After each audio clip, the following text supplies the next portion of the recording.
Hello and welcome to the chemistry class once again. आज हम पढ़ते हैं पिरिडीन के कुछ रिएक्शंस। जो सबसे पहला रिएक्शन हम अपनी स्क्रीन पे देख रहे हैं वो है रिडक्शन ऑफ पिरिडीन। इससे पहले भी हम रिडक्शन या अपचयन पिरिडीन का देख चुके हैं, तो वो कुछ और मेथड से और आज कुछ और मेथड के द्वारा हम पिरिडीन का रिडक्शन या अपचयन देखेंगे। तो देखिए, सबसे पहले जो है लिथियम एल्यूमिनियम हाइड्राइड या सोडियम इथेनॉल के साथ जब इस तरह से रिडक्शन होता है पिरिडीन का, जिसमें कि संयुग्मित द्विबंध है इस चक्र में, इस चक्रीय यौगिक में, रिंग में, तो आप देखें कि दो डबल बॉन्ड्स रिड्यूस हो जाते हैं और एक डबल बॉन्ड जो कॉन्जुगेटेड डबल बॉन्ड में से एक बच जाता है। सो 1 2 5 6 टेट्राहाइड्रोपिरिडीन उत्पाद के रूप में प्राप्त होता है, या तो इसके द्वारा या फिर इसके द्वारा। नेक्स्ट देखिए, सोडियम और लिक्विड अमोनिया में जो खासियत है वो भी यही है कि संयुग्मित द्विबंधों की श्रृंखला को वो रिड्यूस करता है या अपचयित करता है। और आप देख सकते हैं कि यहाँ पर 1,4 डाईहाइड्रोपिरिडीन यहाँ पर बना है। 2 हाइड्रोजन लगे हैं, एक पैरा पे और एक नाइट्रोजन पे लगे हैं। तो इस तरह से सोडियम और लिक्विड अमोनिया के द्वारा 1,4 डाईहाइड्रोपिरिडीन उत्पाद के रूप में प्राप्त हुआ है। इस तरह से जो हाइड्राइड है उसके द्वारा, लिथियम एल्यूमिनियम हाइड्राइड है उसके द्वारा, देखिए नाइट्रोजन पर भी एल्यूमिनियम का इस तरह से एडिशन हुआ है और इस तरह से एक लवण हमको सॉल्ट हमें कॉम्प्लेक्स हमें प्राप्त हुआ है। और इसमें भी आप देखिए जो एक कार्बन के ऊपर हाइड्रोजन लग गया है, तो ये भी अपचयन हुआ। इसके अलावा टेट्राहाइड्रोफ्यूरान THF और वाटर के साथ भी हमको पिपिरिडीन प्राप्त होता है। ये पिपिरिडीन हमें कैटालाइटिक रिडक्शन के द्वारा भी प्राप्त होता है। इससे पहले वाले क्लास में हमने इस चीज़ को देखा था।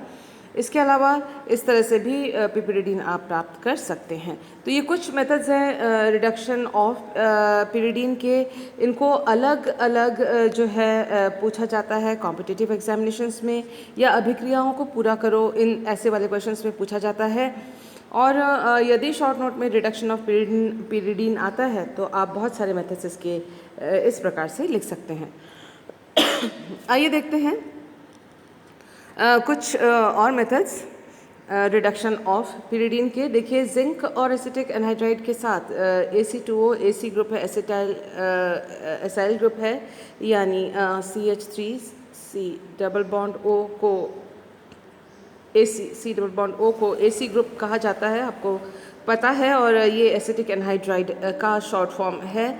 और जिंक के साथ एसिटिक एनहाइड्राइड के साथ जब पिरिडीन का रिएक्शन करवाया जाता है तो इस तरह से एक डाइमरिक उत्पाद हमें प्राप्त होता है। और यहाँ देखिए नाइट्रोजन के ऊपर जो है एसाइल ग्रुप भी जुड़ गया है साथ के साथ। दिस इज़ एक डिफरेंट सा रिएक्शन है ये, और ये कॉम्पिटिटिव एग्जाम्स में पूछा जाता है या एग्जामिनेशंस में पूछा जाता है, खासतौर पे MSc के एग्ज़ाम्स में, जैम में, नेट में ये जो एग्जाम्पल है और ये जो मेथड ऑफ रिडक्शन है ये पूछा जाता है।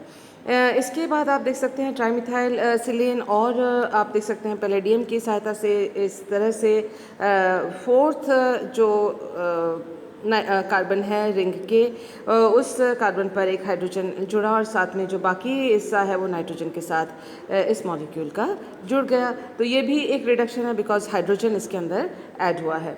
इस जो इंटरमीडिएट कंपाउंड प्राप्त हुआ है, इसका फर्दर अगर हम मिथेनॉल और KOH के साथ रिडक्शन करते हैं तो ये जो ग्रुप है वो हटकर उसकी जगह हाइड्रोजन जुड़ जाता है।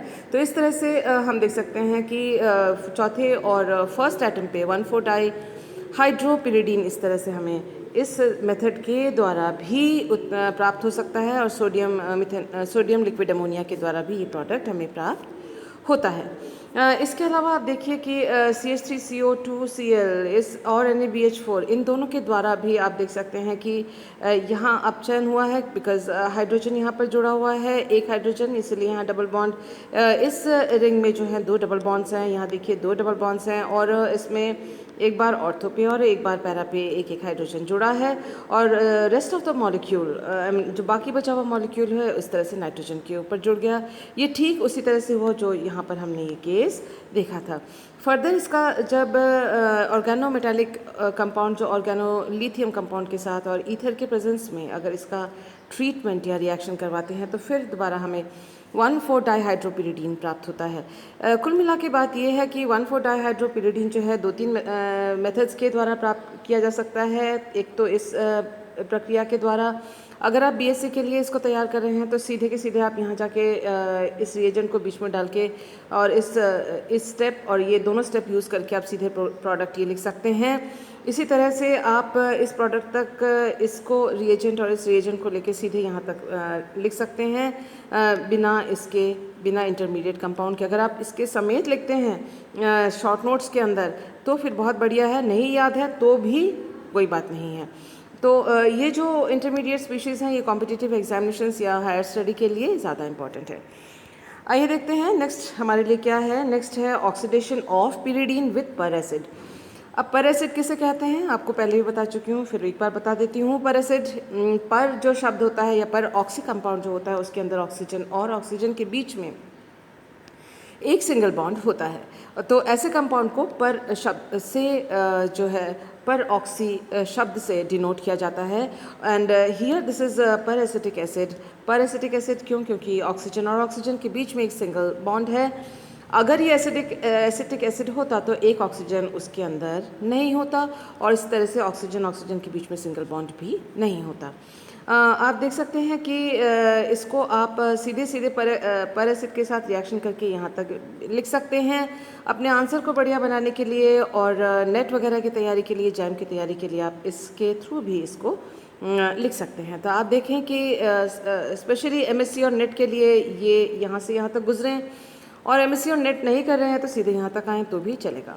तो आप देखें कि इंटरमीडिएट जो हमको एक मिलता है वो इस तरह से है कि नाइट्रोजन के साथ OH जुड़ जाता है। ये देखिए नाइट्रोजन ने इस ऑक्सीजन के ऊपर अटैक किया और अपना यहाँ पर बॉन्ड बनाया। इस ऑक्सीजन और ऑक्सीजन के इलेक्ट्रॉन्स जो है यहाँ चले गए तो ये डबल बॉन्ड बन गया, ये बॉन्ड टूट गया इलेक्ट्रॉन्स के शिफ्ट होने पर, और यहाँ पर डबल बॉन्ड से सिंगल बॉन्ड बन गया जो कि यहाँ पर दिख रहा है। तो ये जो नेगेटिव आयन बना है, एसिटेट आयन बना है, उसने इस हाइड्रोजन को लिया और इस ऑक्सीजन हाइड्रोजन बॉन्ड के इलेक्ट्रॉन्स जो हैं ऑक्सीजन ने लिए, तो ऑक्सीजन O- हो गया और इस तरह से हमको पिरिडीन N ऑक्साइड, ये देखिए पिरिडीन N ऑक्साइड हमको प्राप्त होता है। और ये एक इम्पॉर्टेंट कंपाउंड है। इम्पॉर्टेंट क्यों है? क्योंकि ये डाइकोटोमस बिहेवियर प्रदर्शित करता है। So what is dichotomous behaviour? Dichotomous जो बायो के स्टूडेंट्स उनको पता ही चल रहा होगा, डाइकोटोमस यानी दो भिन्न भिन्न प्रकार, और डाई शब्द से भी आपको ये पता पड़ जाता है कि दो अलग अलग चीज़ें। तो डाइकोटोमस बिहेवियर यानी दो अलग अलग प्रकार का बिहेवियर जो एक दूसरे से एकदम विपरीत है। यानी ये जो पिरिडीन N ऑक्साइड है वो इलेक्ट्रोफाइल और न्यूक्लियोफाइल दोनों की तरफ, दोनों की ओर, ये दोनों के साथ ये रिएक्शन कर सकता है। यहाँ एक चीज़ और देखिए, जब यहाँ पर ये जो एसिटेट आयन ने ये प्रोटॉन लिया तो बाई प्रोडक्ट जो है वो एसिटिक एसिड के रूप में हमें प्राप्त होता है, और पिरिडीन N ऑक्साइड दूसरा प्रोडक्ट है। आइए देखते हैं पिरिडीन N ऑक्साइड का डाइकोटोमस बिहेवियर क्या है, जिसके लिए ये ऑक्सीडेशन मशहूर है, फेमस है और इम्पॉर्टेंट भी है। So let us see dichotomous behaviour of pyridine N oxide. Dichotomous में सबसे पहले जो है ये जो अनुनादी सीरीज़ है, अनुनादी संरचनाओं का जो सीरीज़ ऑफ रेजोनेटिंग स्ट्रक्चर्स, उसको देख लेते हैं हम। So this is pyridine N oxide. ध्यान दे सकते हैं कि नाइट्रोजन के ऊपर पॉजिटिव चार्ज है, ऑक्सीजन के ऊपर नेगेटिव चार्ज है, और आप देख सकते हैं कि इस तरह से इलेक्ट्रॉन का शिफ्ट हुआ। पाई इलेक्ट्रॉन्स के जो पाई बॉन्ड के इलेक्ट्रॉन से नाइट्रोजन ने लिए तो इसका प्लस चार्ज जो है वो न्यूट्रलाइज हो गया, ये कोई चार्ज इसके ऊपर नहीं है। प्लस चार्ज जो है वो ऑक्सीजन ऑर्थो के ऊपर शिफ्ट हो गया। इस कार्बन की कमी को पूरा करने के लिए संयुग्मित जो द्विबंध है उसके जो इलेक्ट्रॉन्स हैं इन दोनों के बीच में आ जाते हैं। इसी सिलसिले में नतीजन पैरा के ऊपर जो है प्लस चार्ज आ जाता है, जिसकी कमी को, यहाँ की कमी को पूरा करने के लिए फिर जो संयुग्मित द्विबंध या कॉन्जुगेटेड डबल बॉन्ड अपने इलेक्ट्रॉन्स इधर शिफ्ट करता है, डीलोकलाइज करता है, जो कि इस रेड एरो के द्वारा प्रदर्शित किया गया है, और ऑर्थो के ऊपर प्लस चार्ज आ जाता है, यहाँ आ जाता है डबल बॉन्ड जो कि यहाँ हमें दिख रहा है। तो आप देख सकते हैं कि जो रिंग है, ring carbons are electron deficient. Ring के जो वलय के जो कार्बन हैं ऑर्थो एंड पैरा, उसके ऊपर जो है वो प्लस चार्ज है, यानी इलेक्ट्रॉन न्यून स्पीशीज़ है। अब जब इलेक्ट्रॉन की कमी है तो उसमें इलेक्ट्रॉन जिसके पास ज़्यादा है, यानी नाभिक नहीं, उसका आक्रमण वलय पर आसानी से इन ऑर्थो और पैरा पोजिशन पे होगा। तो उसका मतलब यहाँ हम देख रहे हैं कि पिरिडीन एन ऑक्साइड में जो रिंग पोर्शन है वो उस पर न्यूक्लियोफाइल का या न्यूक्लियोफिलिक अटैक इजीली होगा। So nucleophilic attack is easy on the ring. अब देखते हैं दूसरी series, second series of resonating structures of pyridine N oxide. हम देख रहे हैं कि इस तरह से जो ऑक्सीजन O- है अपने इलेक्ट्रॉन्स वलय की ओर धकेल रहा है, पुश कर रहा है विद द हेल्प ऑफ मीसोमेरिज्म।